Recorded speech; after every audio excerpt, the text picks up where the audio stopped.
कारगिल युद्ध की कहानियों में आपने थल सेना के वीरों की शहादत और शौर्य के किस्से तो 1000 बार सुने होंगे।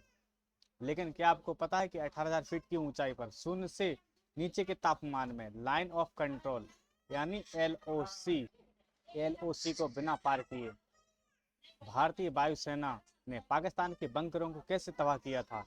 नमस्कार दोस्तों, आपका स्वागत है हमारे चैनल पर। कल यानी 7 अगस्त को नेटफ्लिक्स रिलीज हुई है ऑपरेशन श्वेत सागर। असुर फेम डायरेक्टर ओनी सेन ने बनाई है 6 एपिसोड की वेब सीरीज। क्या आपकी वॉच लिस्ट में जगह बनाने के लायक है या आपको देखने के लायक है? बिना किसी स्पॉइलर की बात करते हैं इस वेब सीरीज के बारे में और देते हैं इसका सटीक रिव्यू।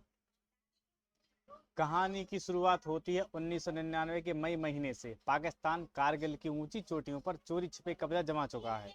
भारतीय सेना को हवा से बैकअप की जरूरत है और एंट्री होती है इंडियन एयरफोर्स की यानी भारतीय वायुसेना की, जिसमें होता है गोल्डन एरोज स्क्वाड्रन की।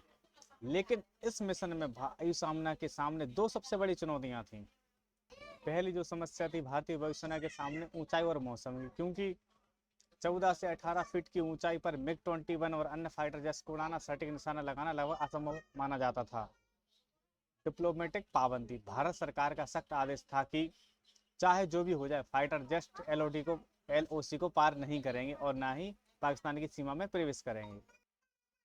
ये जो सीरीज है मुख्यतः स्क्वाड्रन लीडर अजय आहूजा, जिनका किरदार निभाया सिद्धार्थ ने, और wing commander B S Dhanoa, जिसका प्ले किया है जिमी सेरेगल ने, इन दोनों के इर्द गिर्द घूमती है, जहां देश प्रेम, व्यक्तित्व, त्याग और युद्ध के पीछे के तनाव को बखूबी दर्शाया गया है। बात करें एक्टिंग की तो जिम्मी सेरेगल, जिन्होंने wing commander B S Dhanoa का किरदार निभाया, कमाल किया है। बिना किसी ओवर द चिल्लाहट के एक सीनियर अफसर का अनुशासन और मन के अंदर तनाव पैदा करने वाला कैरेक्टर उन्होंने अपनी आंखों और बॉडी लैंग्वेज से जाहिर किया है। सिद्धार्थ ने स्क्वाड लीडर अजय आहूजा के किरदार में जान फूंक दी है। उनकी सादगी और देश प्रेम के प्रति निष्ठा आपको भावुक कर देगी।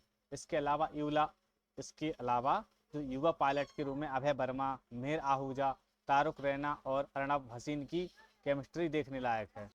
जो कैरेक्टर हैं में इसमें उनके हंसी मजाक ने भी काफ़ी कुछ अच्छा काम किया है।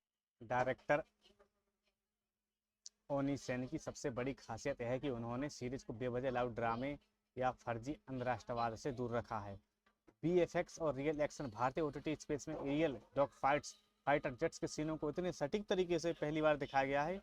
कॉकपिट के अंदर के सीन्स वाकई महसूस कराते हैं कि इतने हाई ऑल्टीट्यूड पर सांस लेना कितना मुश्किल है। लगभग हॉलीवुड लेवल की सीरीज बनाई है, जो कि देखने में काफ़ी अच्छी है और सर्वाइवल युद्ध संबंधित काफ़ी बेहतरीन सीरीज आपके लिए हो सकती है। और इसके साथ ही 1919 दौर के रिक्रिएट करने के लिए काली काली आंखें जैसे गाने और पुराने रेडियो कलसेट का कल्चर का इस्तेमाल माहौल को असली बनाता है। कुछ पुराने गाने भी थोड़े बीच बीच में टाइम पास के लिए डाले गए हैं, जो कि काफ़ी बढ़िया है। और अगर हम इस मूवी की कमी की बात करें कि कमी इसमें कहाँ हमें दर्शाई गई है, तो बीच के 2 एपिसोड हैं, थोड़ी पॉलिटिकल और कूटनीतिक ड्रामे की गति थोड़ी धीमी हो जाती है। अगर आप सिर्फ नॉन स्टॉप धमाके और फाइटर जेट्स देखने की उम्मीद कर रहे हैं तो यह सीरीज आपको थोड़ा ठहराव भी देगी, क्योंकि यह पायलटों के इंसानी पहलुओं पर अधिक ध्यान केंद्रित करती है, जिसकी वजह से थोड़ा हमें धीमा महसूस होता है। ऑपरेशन सफेद सागर भारतीय सेना के जवानों को दी गई एक बेहद ईमानदार और शानदार श्रद्धांजलि है। मैं इस सीरीज को 5 में से 4 स्टार दूंगा। अगर आपको यह पेट्रियोटिक्स, रियलिस्टिक और मिलिट्री ड्रामा पसंद है तो यह सीरीज मिस मत कीजिए, क्योंकि यह सीरीज देखना वन टाइम वॉच तो आपके लिए ज़रूरी है। आपको यह सीरीज कैसी लगी? क्या आपने इसे देखना शुरू किया या आप इसे देखना चाहेंगे? तो कमेंट में ज़रूर राय बताएं। और आपको इसके बाद सीरीज़ कैसी लगती है देखने के बाद, तो आप मुझे साथ शेयर ज़रूर करें। लाइक शेयर करें, चैनल को सब्सक्राइब करना ना भूलें। जय हिंद। अभी के लिए बाय बाय।